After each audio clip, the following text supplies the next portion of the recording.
Dear students, next topic जो आज का है वो है एम्फीबोलिक पाथवे। आज का जो नेक्स्ट टॉपिक है वो है एम्फीबोलिक पाथवे। ठीक है, first of all amphibolic pathway क्या है इसको हम समझने की कोशिश करते हैं। Amphibolic pathway means both anabolic as well as catabolic pathway. ठीक है, मतलब कोई भी रिएक्शन, सपोज दैट ए से बी में कन्वर्जन हो रहा है, ठीक है, बी से सी में हो रहा है और फिर इसमें अगेन बी में हो जा रहा है। ये पूरा जो आपका रिएक्शन है इसमें भी ये कैटाबॉलिक प्रोसेस हो। ठीक है, और अगर एक और एग्जांपल लेते हैं ई, और ये में भी आपका ये जो पाथवे है ये में भी एनाबॉलिक हो। कैसा हो, ये एनाबॉलिक है। ठीक है, और इसको आप कलेक्टिवली एक नेम देते हैं, सपोज दैट कोई एक नेम आपने इसको मेंशन कर दिया। ठीक है, तो नेम जब मेंशन कर देंगे तो नेम मेंशन करने के बाद जब एनालिसिस करेंगे रिएक्शन कन्वर्जन की, तो आप देखेंगे कि कुछ स्टेप कैटाबॉलिक हैं और कुछ स्टेप जो है वो एनाबॉलिक हैं। जैसे ए से ई का कन्वर्जन जो है वाया सी, वो क्या है, एनाबॉलिक प्रोसेस है, और ए से बी का कन्वर्जन जो है वो क्या है, कैटाबॉलिक प्रोसेस है। तो जब भी ये दोनों प्रोसेस एक साथ लाई करते हैं, एक साथ किसी भी पाथवे में दोनों अगर दिखेंगे आपको, तो उस पर्टिकुलर प्रोसेस को आप क्या बोलेंगे, उसको बोलेंगे एम्फीबोलिक पाथवे या प्रोसेस। ठीक है, एम्फीबोलिक प्रोसेस। ठीक है, तो ये चीज़ ध्यान दीजिएगा कि एम्फीबोलिक में एनाबॉलिक और कैटाबॉलिक दोनों प्रोसेस आते हैं। और यहाँ पे जो हमारा करंट चैप्टर है वो चैप्टर क्या है, रेस्पिरेशन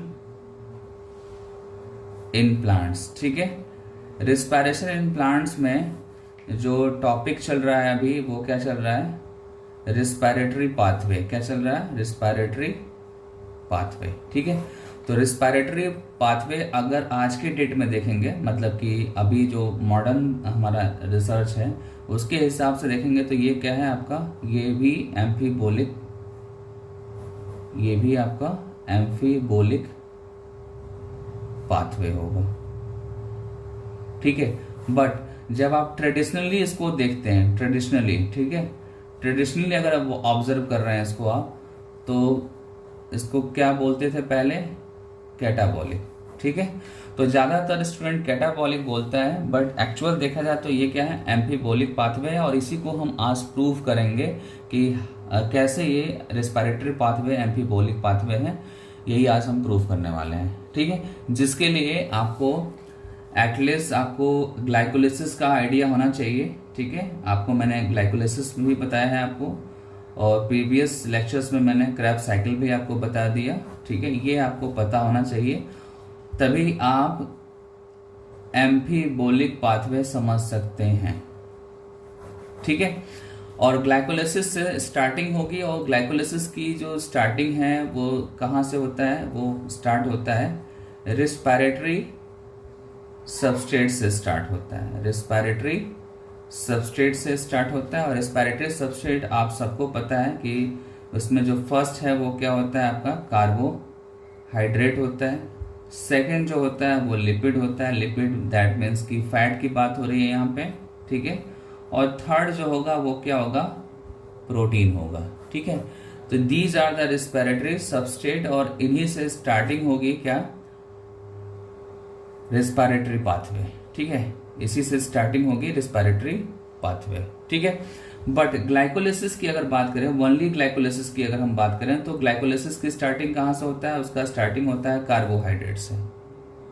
ठीक है, तो कार्बोहाइड्रेट से स्टार्टिंग होगा तो हम ग्लाइकोलिसिस बोलेंगे। बट जैसे ही लिपिड और फैट्स, लिपिड और प्रोटीन से जब स्टार्ट होगा तो थोड़ा नेम चेंज हो जाएगा, बट ओवरऑल सबका टारगेट क्या है, सबका टारगेट ये है कि एनी हाउ रेस्पिरेशन जो है डायरेक्टली या इनडायरेक्टली कंप्लीट हो जाए, और कंप्लीट होने के बाद एनर्जी हम गेन कर लें। ठीक है, ये हमारा टारगेट होगा। ठीक है, एक कॉन्सेप्ट आपको बता रहा हूँ। कॉन्सेप्ट ये है कि जब हमारे पास कार्बोहाइड्रेट सफिशिएंट अमाउंट में हमारे बॉडी में होता है तो उस टाइम पे रिस्पायरेटरी पाथवे में फर्स्ट जो ब्रेक होता है वो कार्बोहाइड्रेट ब्रेक होता है, ठीक है। और देन अगर by the way carbohydrate finish हो जाए तो देन क्या ब्रेक डाउन होगा लिपिड और फैट का, ठीक है। और लिपिड और फैट देन एनर्जी देंगे, ठीक है। और ये भी अगर एनर्जी दे लिए तो उसके बाद से जो है मतलब कि ये अगर कंज्यूम हो गया लिपिड और फैट तो उसके बाद से लास्ट में एनर्जी कौन देता है प्रोटीन, ठीक है। तो ये चीज़ ध्यान देना है कि कार्बोहाइड्रेट हमारा प्रायोरिटी है, हमारा बॉडी का जो सिस्टम है वो प्रीफर करता है कार्बोहाइड्रेट को, देन उसके बाद प्रेफर करता है फैट और लिपिड्स को, ठीक है। और जब फैट और लिपिड कंज्यूम हो जाते हैं तो देन स्टार्ट हो जाता है प्रोटीन का ब्रेक डाउन, ठीक है। आज के फ्लो चार्ट में हम यही देखेंगे कि कैसे कार्बोहाइड्रेट, लिपिड और प्रोटीन तीनों जो है रिस्पायरेटरी पाथवे में अलग अलग प्लेस पे, ठीक है। मतलब कॉमन तो पाथवे नहीं होगा बट थोड़ा थोड़ा डिफ्लेक्शन होगा और आपको फाइनली क्या देखने को मिलेगा, आपको देखने को मिलेगा कि रिस्पायरेशन हो रहा है और हमको एनर्जी मिल रही है, ठीक है। तो ये चीज ध्यान देना होगा। बट जब ग्लाइकोलिसिस की बात होगी तो ग्लाइकोलिसिस की स्टोरी स्टार्ट होगी कार्बोहाइड्रेट से, दैट मीन्स कि ग्लूकोज से स्टार्ट होगा, तो ये चीज नहीं भूलना आपको, ठीक है। अब आप देखो यहाँ पे आपके सामने ये फ्लो चार्ट बना हुआ है, ठीक है। यहाँ पे जो इस फ्लो चार्ट का जो नेम है वो है inter relationship among metabolic pathway showing respiration mediated breakdown of different organic molecules to CO2 and H2O, ठीक है। मतलब कि ये आपके क्या है, ये आपके ऑर्गेनिक मॉलिक्यूल्स हैं, फैट ऑर्गेनिक मॉलिक्यूल है, देन कार्बोहाइड्रेट है, देन प्रोटीन है और इनका ब्रेकडाउन होगा। और ब्रेकडाउन होगा तो फाइनली क्या मिलेगा हमको, CO2 H2O मिलेगा। बट ब्रेकडाउन जब होगा तो ब्रेकडाउन होने का जो स्टेप है इनिशियल लेवल पे वो डिफरेंट होगा, ठीक है। इनिशियल लेवल पे डिफरेंट होगा, जैसे कि फैट और प्रोटीन का अलग है पाथवे। आप देख सकते हैं कि जो यहाँ पे प्रोटीन है वो पायरविक एसिड से कनेक्ट हो रहा है। आपको पता है कि ग्लाइकोलिसिस का जो लास्ट प्रोडक्ट होता है वो पायरविक एसिड होता है, तो वो पायरविक एसिड इस प्रोटीन से कनेक्टेड है, ठीक है। ये चीज ध्यान देना होगा। और साथ ही साथ प्रोटीन जो है वो क्रेब्स साइकिल से भी कनेक्टेड है और एसिटिल कोएंजाइम से भी कनेक्टेड है। आपको मैं बता दूं कि जब प्रोटीन का ब्रेकडाउन होता है और प्रोटीन जो है अगर by the way respiratory pathway में इन्वॉल्व हो रहा है तो वो कहाँ कहाँ पे है, उसकी पॉसिबिलिटी है इन्वॉल्व होने की, पॉसिबिलिटी है पायरविक एसिड लेवल पे, देन एसिटिल कोएंजाइम लेवल पे और देन क्रेब्स साइकिल लेवल पे। ये तीन प्लेसेस पे प्रोटीन के ब्रेकडाउन होने के बाद कनेक्ट होने के चांसेस रहते हैं और उसी के अकॉर्डिंग जो है एनर्जी का फॉर्मेशन भी होता है यहाँ पे। सिमिलरली जब आप फैट की बात करेंगे तो फैट जो है ब्रेक होता है तो फैटी एसिड और ग्लिसरॉल में कन्वर्जन होता है। और ये जो आपका फैटी एसिड है वो उसका कनेक्टिविटी किससे है, उसकी कनेक्टिविटी एसिटिल कोएंजाइम से है, ठीक है। जब फैटी एसिड का ब्रेकडाउन होता है तो एसिटिल कोएंजाइम का फॉर्मेशन होता है। सिमिलरली जब आप ग्लिसरॉल की बात करेंगे तो ग्लिसरॉल कहाँ पे जाके कनेक्ट होगा, वो कनेक्ट होगा ग्लिसरॉल्डिहाइड 3 फॉस्फेट से, ठीक है। ग्लिसरॉल्डिहाइड 3 फॉस्फेट से कनेक्ट होगा और ये जो ग्लिसरॉल्डिहाइड 3 फॉस्फेट है ये डाईहाइड्रोक्सी एसीटोन फॉस्फेट में कन्वर्ट हो जाता है रिवर्सिबल रिएक्शन के थ्रू, ठीक है ना। आपस में ये कन्वर्ट होते रहते हैं। तो ये चीज ध्यान देना है कि फैट भी इन्वॉल्व हो रहा है लेकिन वो इन्वॉल्व हो रहा है थोड़ा अलग तरीके से, और प्रोटीन भी इन्वॉल्व हो रहा है वो भी थोड़ा अलग और डिफरेंट स्टेप पे इन्वॉल्व हो रहा है, ठीक है। जो ये सेंटर में आपको पाथवे दिख रहा है ये एक्चुअली में जब कार्बोहाइड्रेट का ब्रेकडाउन होता है तो उस टाइम पे ये पाथवे होता है और कार्बोहाइड्रेट से लेकर और पायरविक एसिड तक का जो प्रोसेस है यहाँ से और यहाँ तक, ठीक है। ये आपका क्या है, ग्लाइकोलिसिस है। ये क्या है, ग्लाइकोलिसिस है।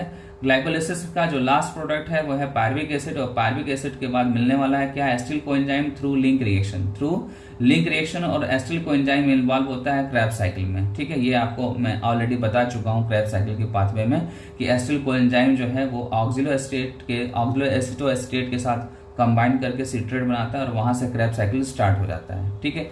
तो ये जो यहाँ से यहाँ तक का पाथवे है ये कार्बोहाइड्रेट में होता है, ठीक है। बट जब फैट की बात होगी तो फैट में जो है दो जगह कनेक्टिविटी है। एक जो फैट का ब्रेकडाउन होने के बाद जो ग्लिसरॉल बन रहा है वो ग्लिसरॉल यहाँ पे जाके कनेक्ट हो रहा है, दैट मीन्स कि स्प्लिटिंग रिएक्शन में जाके कनेक्ट हो रहा है। स्प्लिटिंग रिएक्शन मैंने आपको ग्लाइकोलिसिस में बताया था और फिर वो भी कॉमन पाथवे फॉलो करना स्टार्ट कर देता है, ठीक है। देन सिमिलरली जब फैट का ब्रेकडाउन होता है तो फैटी एसिड भी बनता है, तो fatty acid directly acetyl coenzyme के कन्वर्जन के लिए रिस्पॉन्सिबल है और then acetyl coenzyme Krebs cycle में फाइनली कनेक्ट हो जाता है, ठीक है। सिमिलरली जब प्रोटीन ब्रेकडाउन की बात होगी तो प्रोटीन पहले तो वो एमिनो एसिड में कन्वर्ट होगा, ठीक है।